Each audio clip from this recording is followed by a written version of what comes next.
જે ઉંમરે એક માસૂમ દીકરીના હાથમાં રમકડા અને ચોપડીઓ હોવી જોઈએ, જે ઉંમરે પિતા પોતાની દીકરીની ઢાલ બનીને ઊભો રહેવો જોઈએ, એ જ ઉંમરે જો સગો બાપ પૈસાની ભૂખમાં પોતાની 14 વર્ષની ફૂલ જેવી દીકરીને બીજાના હાથમાં આપી દે તો આનાથી મોટો કળિયુગમાં બીજું શું હોઈ શકે?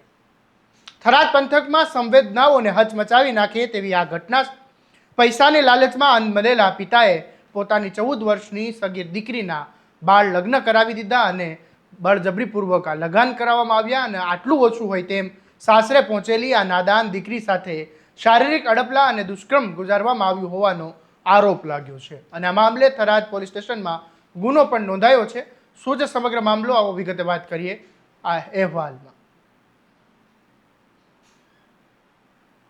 નમસ્કાર, હું છું આસિફ કાદરી અને સ્વમાન સાથે તમારું સ્વાગત છે.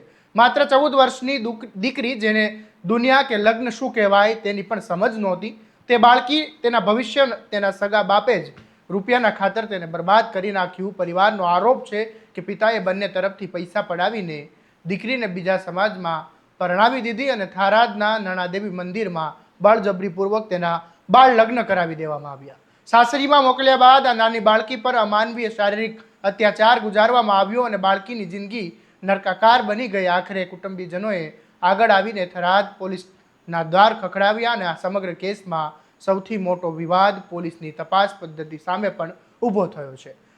પીડિત પક્ષ છે તેમનો આરોપ છે કે છોકરાવાળા અને તેના પિતા વચ્ચે સોદો કરાવનાર મુખ્ય વચેટિયા એટલે કે દલાલનું નામ શરૂઆતમાં નોંધવામાં આવ્યું હતું, પરંતુ પાછળથી ઓનલાઈન ફરિયાદમાંથી તેનું નામ ગુમ કરાવી દેવામાં આવ્યું અથવા તો હટાવી દેવામાં આવ્યું. પરિવારજનો સવાલ કરી રહ્યા છે કે માસૂમ દીકરીની જિંદગી રોળનારા આવા દલાલો કોના ઈશારે બચી રહ્યા છે.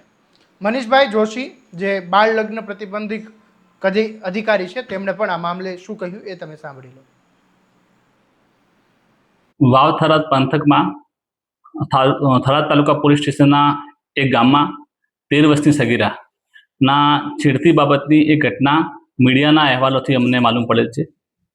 આ બાબતોએ અમે થરાદ પોલીસ સ્ટેશન ખાતે આજે રૂબરૂ મુલાકાત લીધેલ છે અને Tharad police station inspector Shri Rabari સાહેબ સાથે પણ ચર્ચા કરેલ છે અને આ બાબતે અમે એફઆઈઆરની કોપી મેળવેલ છે અને આ બાબતે બાળ લગ્નની ઘટના હકીકત એમાં જણાવવામાં આવેલ છે. તે ખરેખર બાળ લગ્ન થયેલ છે કેમ તે બાબતની અમે તપાસ કરી તમામ પક્ષકારોની તપાસ કર્યા બાદ આમાં કેટલી કલમો ઉમેરવા પાત્ર છે એ તમામ અમે થરાદ પોલીસ સ્ટેશનનાઓ સાથે રહીને કાર્યવાહી કરવામાં આવશે. હાલમાં એફઆઈઆરમાં 2 આરોપીઓ જણાવવામાં આવેલ છે. તો બીજી તરફ થરાદના જે ડીવાયએસપી છે વારોતરિયા, તેમણે પણ નિવેદન આપ્યું છે અને તેમણે આ સમગ્ર મામલે વિગતવાર શું કહ્યું એ પણ તમે સાંભળી લો. તારીખે થરાદ પોલીસ સ્ટેશનમાં એક 77 નંબરથી ગુનો રજીસ્ટર થયેલો છે.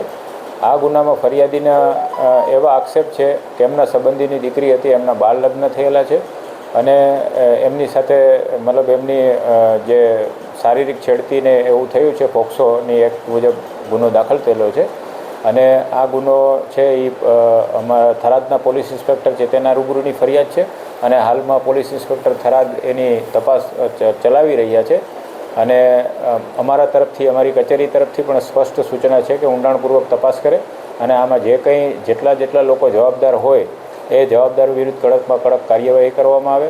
અને આ કામે જે અત્યારે હાલમાં જે ગુનો રજીસ્ટર થયેલો છે એમાં 2 આરોપીઓ છે.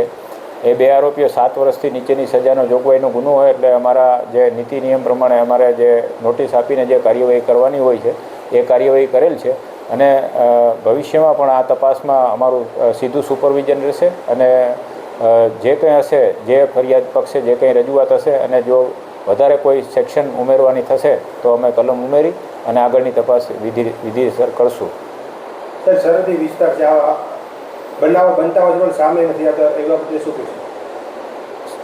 સરહદી વિસ્તાર આપની વાત સાચી છે કે આ વિસ્તારની અંદર થોડું મતલબ આવી બાબતમાં રૂઢિવાદી વિસ્તાર છે એટલે થોડું આવું રહે છે અને ખાસ કરીને અમે એક જવાબદાર અધિકારી તરીકે યુવાનોને ખાસ કરીને સૂચના આપીએ છીએ કે કાયદો બહુ ગંભીર છે. આવા ગંભીર પ્રકારના ગુનાઓમાં સજાનું પ્રમાણ ખૂબ ઊંચું હોય છે.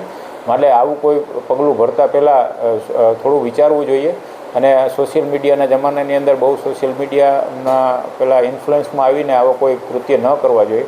એટલે અમે યુવાનોને એટલી જ સલાહ આપીએ છીએ કે આવો કંઈ પણ મતલબ કોઈ પ્રેમ સંબંધ હોય તો ખાસ ધ્યાન રાખવું જોઈએ કે જ્યાં સુધી પુખ્ત ઉંમરના ના થાવ અને જ્યાં સુધી તમારી મેરેજ કરવા માટેની ઉંમર ન થાય ત્યાં સુધી આવી બાબતમાં ન પડવું જોઈએ, જેથી કરીને તમે તમારી કેરિયર બરબાદ ના થાય.